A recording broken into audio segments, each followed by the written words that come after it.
사무엘이 돌을 취하여 미스바와 센 사이에 세워 이르되 여호와께서 여기까지 우리를 도우셨다 하고 그 이름을 에벤에셀이라 하니라. 이에 블레셋 사람들이 굴복하여 다시는 이스라엘 지역 안에 들어오지 못하였으며 여호와의 손이 사무엘이 사는 날 동안에 블레셋 사람을 막으시매 블레셋 사람들이 이스라엘에게서 빼앗았던 성물이 에그론부터 가드까지 이스라엘에게 회복되니 이스라엘이 그 사방 지역을 블레셋 사람들의 손에서 도로 찾았고 또 이스라엘과 아모리 사람 사이에 평화가 있었더라. 아멘. 우리 옆에 사람 보고 인사하시겠습니다. 우리 한 해 동안 너무 감사했습니다. 우리 인사하시겠습니다. 한 해 동안 너무 감사했습니다. 오늘은 2023년 12월 31일 마지막 날입니다. 여러분 한 해를 어떻게 보내셨나요? 참 우리 국제적으로 봐도 많은 참 시끄러운 일들이 많이 있었죠. 지금도 전쟁으로 인해서 고통을 당하고 있는 사람들이 참 많이 있습니다. 러시아와 우크라이나의 전쟁 벌써 해를 넘기고 오랫동안 지금도 싸우고 있고 또 이스라엘과 하마스와의 또 전쟁 참 이것 때문에 얼마나 많은 사람들이 피눈물을 흘리면서 때로는 굶주림 속에서 고통을 당하고 있는지 몰라요. 우리 개인적으로 보면 어떻습니까? 어떤 분들은 건강에 이상이 생겨서 병마와 싸우고 있는 그런 분도 계십니다. 또 어떤 분들은 자녀의 문제로 하나님 앞에 눈물을 기도하는 그런 분도 계세요. 또 어떤 분들은 사업에 실패해서 또 어떤 분들은 예기치 않은 사고로 인해서 많은 어려움 가운데 있는 그런 분들도 있습니다. 그런데 우리가 한 해를 뒤돌아보는데 참 이런 많은 와중에도 불구하고 하나님께서 우리를 지켜주셨다는 사실입니다. 그래도 큰 특별한 것 없이 오늘도 병원에 입원하지 않고 하나님 앞에 나와서 예배할 수 있다라고 하는 것 자체가 얼마나 큰 은혜요 감사한 일인지 몰라요. 오늘도 급한 전화를 받았다고 한다면 우리는 아마 오늘 이 시간 예배하지 못했을 것입니다. 그런데 우리에게는 그러한 급한 소식이 들려오지 않았어요. 우리는 한 해를 되돌아보건대 너무나도 많은 것들을 누리며 살아왔습니다. 슬픈 날보다 웃는 날이 더 많았던 것 같고요. 잃어버린 것보다 얻은 것이 더 많은 것 같고요. 참 이러한 한 해를 되돌아보건대 그저 우리가 하나님 앞에 평안하게 오늘 또 예배할 수 있다는 이 자체가 기적 중의 기적이라는 사실을 여러분 믿으시길 바랍니다. 이게 기적이에요. 이게 은혜예요. 이 모든 것들은 하나님께서 우리를 도우신 역사인 줄로 믿습니다.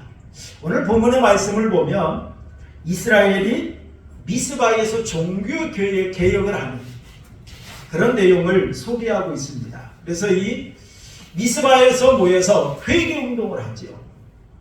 그 결과 하나님과의 관계가 회복이 되어지고 그리고 이 블레셋과의 전투에서 승리하게 되어진 내용 그 내용을 오늘 본문 사무엘상 7장에서는 우리에게 소개하고 있는 걸 볼 수가 있습니다. 여러분 본문의 말씀을 통해서 우리가 믿는 하나님은 어떤 분이라고 우리에게 소개하고 계실까요?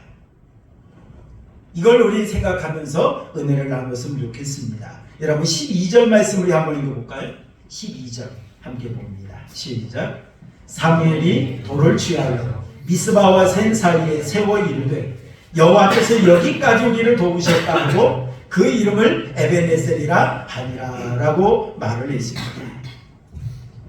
이스라엘 백성들이 블레셋과의 전투에서 승리하고 난 후에 하나의 기념비를 세웠어요. 돌로.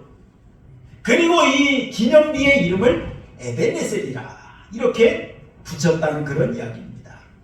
여러분이 에벤에셀이란 에벤과 아자르라고 하는 말이 합성되어서 이루어진 그런 말입니다. 에벤이라는 말은 돌이라는 반석, 돌 그런 의미예요. 그리고 아자르라고 하는 것은 돕다, 지원하다 그런 뜻입니다. 그래서 이 에베네셀이라고 하는 것은 도움의 돌이라는 뜻이에요. 호위해 주셨다. 그래서 호위의 돌 이렇게 말하기도 합니다. 전능하신 하나님께서 이스라엘 백성들을 도우심으로 인하여서 블레셋과의 싸움에서 승리했다. 이걸 기념하기 위해서 세운 기념비가 바로 에베네셀입니다. 오늘 12절 말씀을 보니까 여호와께서 여기까지 우리를 도우셨다. 그런 의미로서 이 에베네셀의 돌을 세웠던 걸 볼 수 있습니다. 그리고 여러분 오늘 13절 14절 말씀을 보면 하나님께서 도우실 때 어떤 역사가 있었는가 라고 하는 걸 또한 소개하고 있어요. 여러분 하나님께서 도우실 때 어떤 역사가 있었을까요? 우리 13절도 한번 읽어볼까요? 13절 함께 봅니다. 시작. 이에 블레셋 사람들이 굴복하여 다시는 이스라엘 지역 안에 들어오지 못하였으며 여호와의 손이 사무엘이 사는 날 동안에 블레셋 사람을 막으시매 라고 말을 했어요. 블레셋 사람들이 굴복하여 라고 말을 했어요. 여러분이 굴복하다 라고 하는 말은 정복하다, 복종시키다 그런 말입니다. 하나님께서 이스라엘을 도우시니까 이스라엘 백성들이 블레셋과의 싸움에서 승리했습니다. 그리고 이스라엘이 이 블레셋 사람들을 굴복시킨 거예요. 복종시킨 겁니다. 정복했다라고 하는 것입니다. 사실 하나님께서 이스라엘로 하여금 승리하게 하셨다라고 하는 것이 이것이 얼마나 큰 은혜요 축복인지는 우리 그 당시에 살았던 이스라엘 백성들의 입장으로 돌아가 보면 쉽게 이해가 되어질 것입니다. 여러분 그 당시 이스라엘 백성들은요 이 블레셋 사람들에게 얼마나 많이 괴롭힘을 당했는지 몰라요. 우리 성경에도 보면은 이 블레셋과의 전투 이야기가 많이 나오잖아요. 이스라엘 백성들이 가나안 땅에 정착한 이후로 블레셋은 계속해서 이스라엘을 괴롭혔습니다. 40년 동안이나 이스라엘은 블레셋의 압제 가운데 살았어요. 좀 편안할 만하면 살만하면 블레셋이 침략을 했어요. 식량을 빼앗아갑니다. 사람을 사로잡아갑니다. 잊을만 하면 찾아와서 괴롭혔던 민족이 바로 이게 블레셋 족속이에요. 여러분 우리가 사무엘상 4장에도 보면은 이 블레셋과 이스라엘 백성들이 싸움의 이야기가 나옵니다. 그런데 여기 싸움의 장소가 어디냐면은 에베네셀이라는 곳이에요. 여러분 지도를 한번 보여주실래요? 사실 이 빨간 글씨로 되어 있는 여기가 에그론, 아스돗, 아스글론, 가드, 가사 그리고 여기 에베네셀. 사실 이 에베네셀은 이스라엘 민족의 땅입니다. 그런데 4장에서 보면요 이 블레셋 족속들이 이 에베네셀까지 치고 올라왔습니다. 자 여기에서 이스라엘 백성들과 이 블레셋과의 싸움이 벌어졌는데 그때 이스라엘 백성들이 첫 번째 싸움에서 참패를 당했습니다. 그때 사망한 사람 수가 4,000명. 그때 이스라엘 백성들은 우리가 왜 전쟁에서 패배했는지 그 원인을 알지 못했습니다. 그러다 보니까 이스라엘 백성들은 우리가 하나님의 언약궤를 가지고 나아가면 우리가 승리할 거다. 그런 생각하에 이스라엘 백성들이 하나님의 언약궤를 가지고 나아가서 블레셋과 다시 싸움을 하게 되었어요. 그래서 2차 전쟁이 벌어졌는데 2차 전쟁을 할 때 이 에베네셀에서 이스라엘 백성들이 참패를 또 당합니다. 그때 사망했던 숫자가 3만 명이에요. 거기다가 하나님의 언약궤까지 빼앗기고 말았어요. 그리고 제사장 엘리 대제사장의 아들이었던 홈니와 비누아스도 사망을 하고 말았습니다. 이게 바로 에베네셀입니다. 여기였어요. 여러분 그래서 이 에베네셀 하면 사실 블레셋과 싸움에서 패전했던 곳이에요. 하나님의 언약궤를 빼앗겼던 수치스러운 곳이 바로 에베네셀입니다. 제사장 홈니와 피누아스가 사망했던 곳 이곳이 바로 에베네셀입니다. 그런데 여러분, 하나님께서 도와주시자 이 참패의 장소였던 에베네셀이 승리의 장소로 변화가 되었다는 사실입니다. 슬픔의 장소가 기쁨의 장소가 되었습니다. 하나님께서 도와주시자 절망의 장소가 희망의 장소가 되었습니다. 하나님께서 도와주시자 하나님의 영광을 가리던 그 장소가 하나님의 영광을 돌리는 그런 장소로 변화가 되었다는 사실입니다. 여러분처럼 하나님께서 도와주실 때 놀라운 승리를 거둘 수 있다는 사실이에요. 그리고 또 하나님이 도와주실 때 어떤 역사가 있었을까요? 여러분, 빼앗겼던 성읍을 되찾는 역사가 있었습니다. 우리 14절 말씀을 한번 읽어볼까요? 14절 함께 봅니다. 시작. 블레셋 사람들이 이스라엘에게서 빼앗았던 성읍이 에그론부터 가드까지 이스라엘에게 회복되니 이스라엘이 그 사방 지역을 블레셋 사람들의 손에서 도로 찾았고 또 이스라엘과 아모리 사람 사이에 평화가 있었더라 라고 말합니다. 그동안 이스라엘 민족이 빼앗겼던 모든 것들을 다시 찾은 거예요. 여러분, 이스라엘 민족은 조금 전에도 말씀드렸습니다만 블레셋에게 많은 괴롭힘을 당했어요. 편안할 만하면 침략해서 물질을 빼앗아 갑니다. 식량을 빼앗아 갑니다. 사람을 사로잡아 갑니다. 심지어 언약궤도 빼앗겼습니다. 그런 것처럼 많은 성읍도 빼앗겼어요. 그런데 하나님이 도와주시자 그 모든 것들을 다시 되찾을 수가 있었다는 사실입니다. 그리고 14절 끝에 나와 있는 것처럼 평화가 있었더라 라고 말을 합니다. 하나님이 도와주시자 평화를 누릴 수가 있게 되었다 이런 말입니다. 사실 전쟁을 하는 나라에 평화가 있을까요? 언제 대적이 쳐들어올지 모르잖아요. 언제 대적들이 공격할지 모르잖아요. 그러다 보니까 전쟁하는 나라 그 민족은 언제나 불안한 거예요. 편안할 날이 없어요. 잠을 잘지라도 편안하게 잠을 이룰 수 없습니다. 언제나 근심이요, 언제나 걱정이요, 언제나 두려움 속에 살 수밖에 없습니다. 지금 블레셋과 싸우고 있는 이스라엘 민족의 상황이 그렇다는 겁니다. 그런데 하나님께서 블레셋과의 싸움에 승리하게 하셨습니다. 블레셋을 굴복시켜 주셨습니다. 블레셋을 막아주셨습니다. 그러다 보니까 이제 평화가 왔어요. 블레셋뿐만 아니라 아모리족 속과도 평화를 이룰 수가 있었다라고 하는 것을 말씀하고 있는 걸 볼 수가 있습니다. 여러분, 하나님께서 도와주시자 이런 놀라운 역사가 있었다라고 하는 걸 이스라엘 백성들은 분명히 고백하고 있는 걸 볼 수 있어요. 사람이 참 나이가 들어가고 철이 들어가고 어찌 보면 많은 걸 알면 알수록 깨닫는 것이 있는 것 같습니다. 그것이 뭐냐면 내가 모르는 것이 더 많다는 거예요. 내 힘으로 어찌할 수 없는 일들이 더 많다는 걸 깨닫게 되는 것이 바로 나이 먹는 자들의 특징 중에 하나입니다. 그래서 여러분, 공부를 많이 하면 할수록 깨닫는 것이 있습니다. 겸손해지는 거예요. 왜? 내가 모르는 게 더 많거든. 내가 모른다는 걸 더 많이 알아가거든요. 그렇기 때문에 겸손해질 수밖에 없어요. 사실 여러분, 운동한다고 다 건강해집니까? 제가 아는 목사님의 아버지는 참 건강하셨어요. 아침에 운동 나간다고 운동 나가셨다 심장마비로 돌아가셨어요.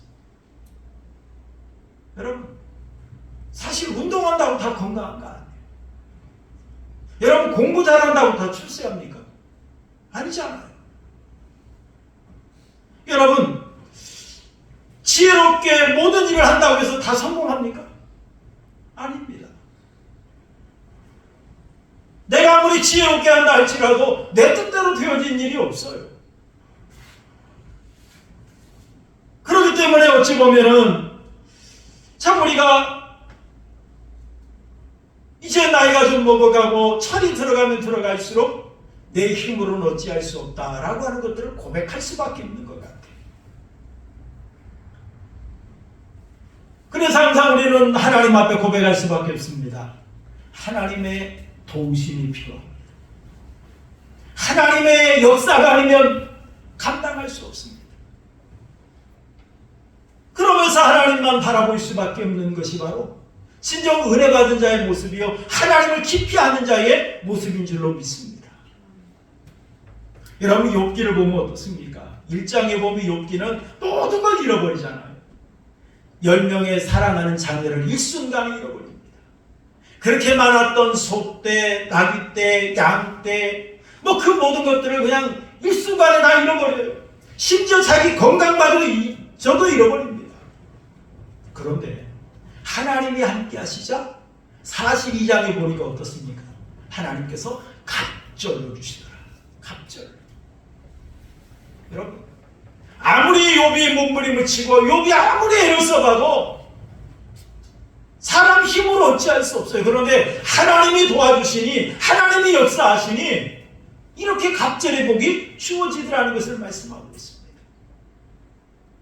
여러분 피터 번스타인과 애널린 스완이라고 하는 사람, 이분이 지금 사진을 한다는 거예요. 이분이 바로 피터 번스타인이라는 그런 분입니다. 이분은 경제학자예요. 그리고 이분들이 합력해서 공동으로 부자의 탄생이라고 하는 이 책을 저술을 했습니다. 그리고 이분들이 조사를 했어요. 부자 1302명을 대상으로 1982년부터 2006년까지 조사를 했습니다. 그 조사 내용이 뭐냐면 부자의 특징은 뭘까? 어떤 사람이 부자가 될 수 있느냐? 그러면서 그 내용을 소개합니다. 부자가 되려면 학벌이 좋아야 된다. 두뇌가 뛰어나야 된다. 또 추진력도 있어야 된다. 그리고 또 두 번째로 강조했던 것이 모험심도 있어야 된다. 모험을 걸 줄 알아야 된다. 그리고 세 번째로는 행운과 타이밍이다. 기회를 잘 맞춰야 된다는 거죠. 그리고 거기에 또 기회에 맞게 행운도 따라줘야 된다. 그리고 네 번째 말했던 것이 승부욕이라는 것. 한번 붙었으면 반드시 이기겠다는 이 승부욕. 이것이 있어야 된다라고 한 네 가지 특징을 이야기했습니다. 그러면서 결론적으로 이야기하기를 뭐라고 했느냐? 부자가 되기 위해서는 학벌도 중요하고 모험심도 있어야 하고 승부욕도 있어야 한다. 하지만 행운이 따라주어야 한다라는 결론을 내렸다는 거예요. 결론은 뭡니까? 행운이 있어야 된다. 행운. 그런데 여러분이 행운을 우리 성경에서 보면은 어떤 말로 바꿔볼 수 있습니까? 하나님의 도우심이라는 말로 바꿀 수 있습니다. 하나님이 도와주셔야 된다. 하나님이 돕지 아니하시면 어떤 것도 이룰 수 없는 거예요.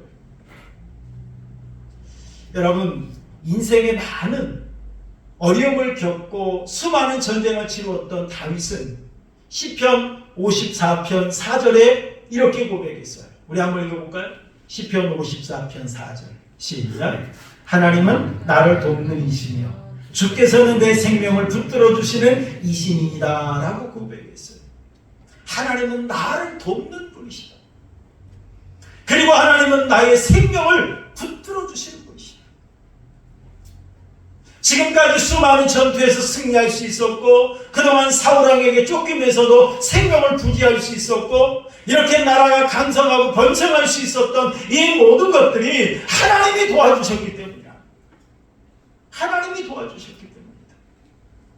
그러면서 다윗은 하나님을 놀랍게 찬양하지 않습니까? 여러분 시편에 보면 얼마나 많은 다윗의 찬양이 있습니까? 나를 도우신 하나님, 나를 지켜주신 하나님, 나를 붙들어주신 하나님, 그 하나님의 은혜를 찬양하는 그 시가 많이 있는 걸 볼 수 있습니다.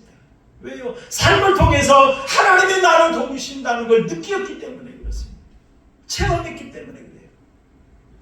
여러분 이사야 선지자도 이사야서 44장 1절 2절에 이렇게 말을 했어요. 우리 한번 읽어볼까요? 이사야서 44장 1절 2절 시작. 나의 종 야곱 내가 택한 이스라엘아 이제 들으라. 너를 만들고 너를 모태에서부터 지어낸 너를 도와줄 여호와께 이같이 말하노라 라고 말했습니다. 여러분, 지금 이스라엘 백성들에게 말합니다. 너를 만들고 너를 모태에서 지어낸 분이 바로 여호와라. 이런 하나님께서 너희를 도와주실 것이라는 겁니다. 여러분, 나를 낳고 기른 분보다 나를 더 사랑할 사람이 몇 명이나 있을까요? 정말 누구보다 나를 더 잘 알고 정말 나를 사랑하고 그럴 분이 이 세상에 몇이나 있겠어요. 정말 하나님께서는 우리를 모태에서부터 지었고 지금까지 우리를 돕고 계신 분이 바로 우리 하나님이라는 거예요. 하나님만이 정말 우리를 진정 도울 분이라는 것을 이사야 선지자도 말했던 걸 볼 수 있습니다. 요한복음 14장 18절 말씀에도 보니까 예수님께서는 천국에 대해서 말씀하시면서 걱정하고 있는 제자들에게 말씀하십니다. 내가 너희를 고아와 같이 버려두지 아니하고 너희에게로 오리라 라고 말씀했어요. 하나님은 우리를 고아와 같이 버려두지 않으십니다.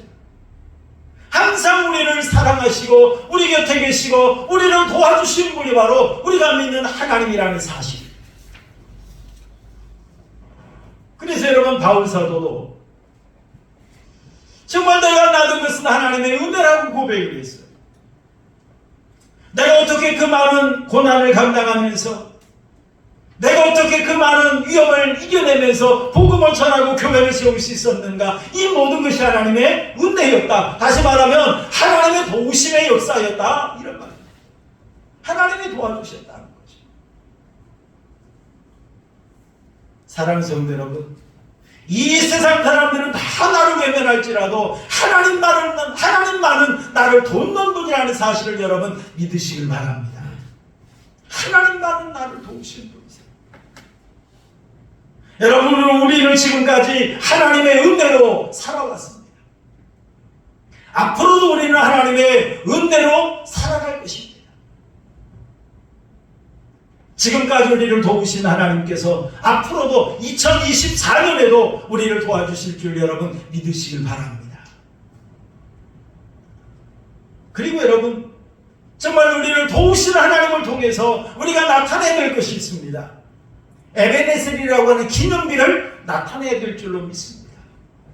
이스라엘 백성들은 하나님 앞에 미스바에 모여서 회개운동했어요.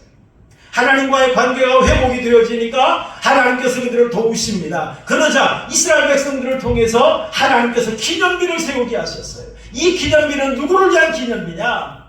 하나님을 위한 기념비. 인간을 위한 기념비가 아닙니다. 물론 인간을 위하기도 하죠. 하나님의 은혜를 기억하게 하시니까. 더 중요한 것은 하나님께 영광 돌리는 겁니다. 사실 우리 성경에 보면요, 이 기념비를 세우는 일들이 종종 있음을 발견해 볼 수가 있어요. 우리가 잘 아는 것처럼 여러분, 야곱은 아버지와 형을 속이고 장자의 축복을 받았죠.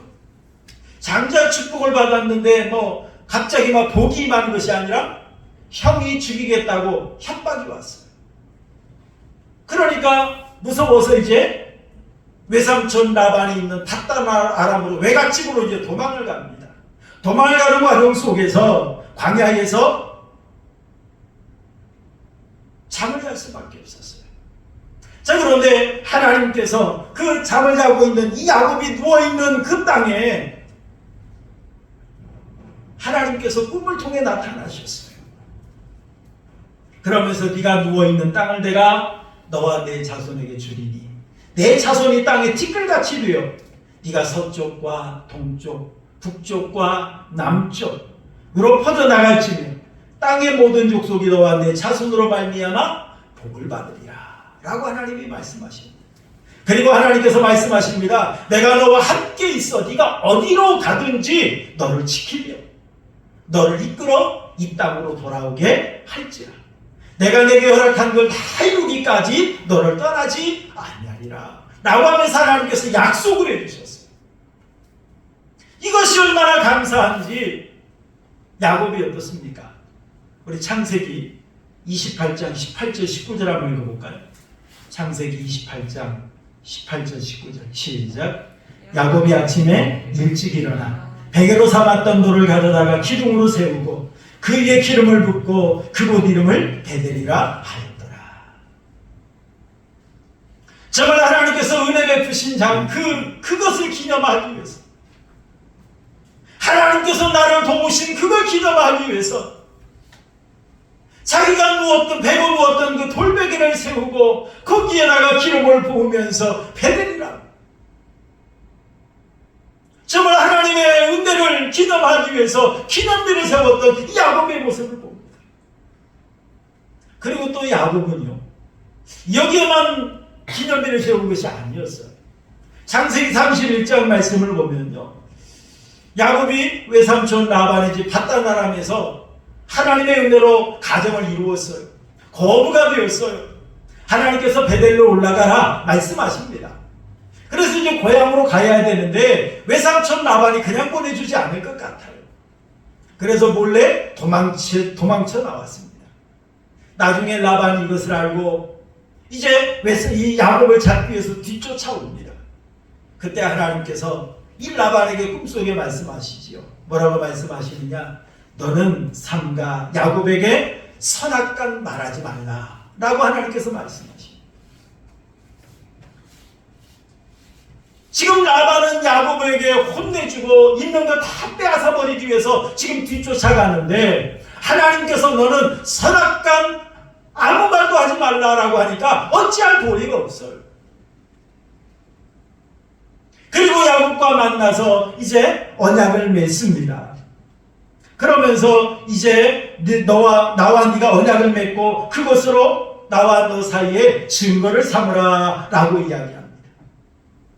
우리 31장 45절 46절 한번 읽어볼까요? 창세기 31장 45절 46절 시작. 야곱이 돌을 가져다가 기둥으로 세우고 또 그 형제들에게 돌을 모으라 하니 그들이 돌을 가져다가 무더기를 이루매 라고 말을 했어요. 거기에다가 또 돌기둥을 세우고 돌무더기를 쌌습니다. 그곳 이름을 그래서 나중에 길르앗이라고도 했고요. 이게 바로 나중에 미스바라는 장소가 됩니다. 미스바라 불렀다라고 말하고 있어요. 여러분, 야곱이 이 돌무더기를 통해서 증거하려고 하는 것이 뭘까요? 나타내려고 하는 것이 뭘까요? 물론 라반과의 약속일 것입니다. 하지만 그것보다 더 중요한 것이 있습니다. 하나님께서 여기에서 나를 도우셨다라고 하는 것입니다. 하나님이 돕지 않았다면 야곱은 라반의 손에서 벗어날 수 없었어요. 하나님께서 돕지 않았다면 이 야곱은 라반에게 모든 걸 빼앗기고 아마 자기 생명마저 빼앗기고 말았을 것입니다. 그런데 하나님께서 도와주시니까 거부가 될 수가 있었어요. 하나님께서 도와주시니까 라반의 손에서 벗어날 수 있었어요. 하나님께서 도와주시니까 평안하게 고향으로 돌아올 수가 있었어요. 여러분, 이처럼 하나님께서 도와주셨다는 것을 증거하기 위해서, 나타내기 위해서 세운 것이 바로 기념비라는 사실입니다. 또 여러분, 여호수아서 4장에도 보면은 하나님께서 이스라엘 백성들에게 기념비를 세우게 하는 걸 볼 수 있습니다. 여호수아 3장에 보면 이스라엘 백성들이 이제 가나안 땅을 정복하기 위해서 요단강을 건너가죠. 그런데 요단강은 그때가 바로 보리를 거두는 철이고 우기이기 때문에, 우기 후이기 때문에 그 요단강이 물이 철철 넘쳐오르는 그런 상황이었어요. 그런데 하나님께서 명령하신 대로 제사장들이 언약궤를 메고 그 요단강에 발을 내딛자 요단강이 갈라지는 역사가 있었어요.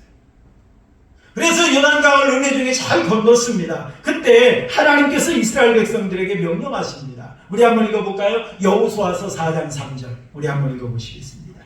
여호수아서 4장 3절 시작. 제사장들의 발이 굳게 선 그곳에서 돌 12를 택하여 그것을 가져다가 오늘 밤 너희가 유숙할 그곳에 두게 하라 라고 말했어요. 기념비를 세우도록 합니다. 하나님께서 여기까지 도우셨다. 하나님의 도우심의 역사를 나타내는 기념비를 세울 수 있도록 하나님이 역사하셨다는 사실. 사랑하는 성도 여러분, 우리는 2023년 한 해를 여기까지 도우신 하나님의 은혜로 살아온 줄로 믿습니다. 내가 건강을 잘 지켜서 이렇게 건강한 것이 아니라 하나님이 건강을 지켜주신 것. 내가 평안하기 위해서 힘쓰고 했었기 때문에 이렇게 평안을 누릴 것이 아니라 하나님이 우리에게 평안함을 허락해 주셨어요. 우리가 2024년 이제 새해를 맞이할 터인데 2024년 새해에도 에베네셀의 하나님, 여기까지도 오신 하나님께서 우리를 도와주실 줄 여러분 믿으시길 바랍니다. 이 믿음 안에서 우리가 2024년 한 해를 펼쳐가실 때 정말 여러분들의 삶 속에 하나님의 도우심의 기념비, 에베네셀의 기념비, 이런 것들을 나타내며 살아갈 수 있는 우리 성도님들이 되시기를 주님의 이름으로 축원합니다. 정말 우리 삶을 통해 볼 때 하나님이 나와 함께 하십니다. 하나님이 나를 도우시는구나. 하나님이 나를 통해 역사하시는구나. 정말 이런 것들을 온 세상 사람들에게 나타낼 수 있는 그런 능력의 삶을 사시기를 주님의 이름으로 축원합니다. 정말 우리가 이 땅에서 빛이 돼야죠. 소금이 돼야 돼요. 향기가 돼야 돼요. 그리스도의 편지 역할을 감당해야 됩니다. 그런데 여러분, 이게 입술로 될 일이 아닌 것 같아요. 우리 삶을 통해서 나를 도우신 하나님, 나와 함께 하신 하나님, 나를 통해 역사하신 하나님, 이 놀라운 하나님의 역사를 여러분들의 삶을 통해 나타내고 여러분들의 삶을 통해 이 기념비를 세워가는 복된 우리 성도님들의 삶이 되시기를 주님의 이름으로 축원합니다. 우리 말씀